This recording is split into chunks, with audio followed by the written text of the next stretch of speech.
భారతదేశానికి ఒక సమస్య మాత్రం తప్పదు, ఉగ్రవాదం అనేటటువంటిది. ఉగ్రవాదం అంతం అనేటటువంటిది ఉండదు.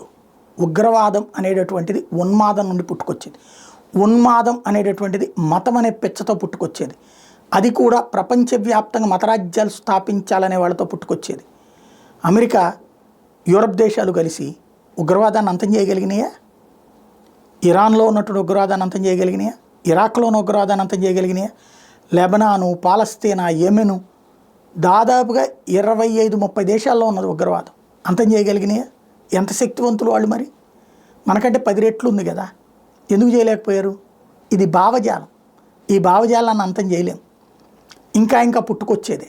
కాబట్టి రాబోయే రోజుల్లో కూడా ఉగ్రవాదం అనేది కొనసాగుతూ ఉంటుంది.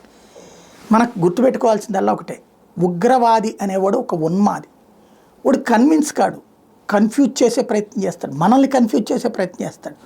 వాడు కన్విన్స్ కాడు, వాడు ప్రపంచాన్ని కన్విన్స్ చేసే ప్రయత్నం చేస్తాడు. ఇది మనం గుర్తుపెట్టుకోవాల్సింది.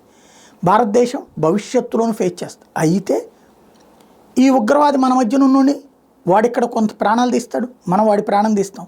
అట్ ద సేమ్ టైం మనం ఇస్తున్న సందేశం వల్ల వాళ్ళ మూలాలు, దాన్ని ఒక ఆర్గనైజర్గా నడిపించే వాళ్ళ అంతు చూస్తాం అన్నది మాత్రమే. కాబట్టి భవిష్యత్తులోనూ ఇవి జరుగుతూనే ఉంటాయి.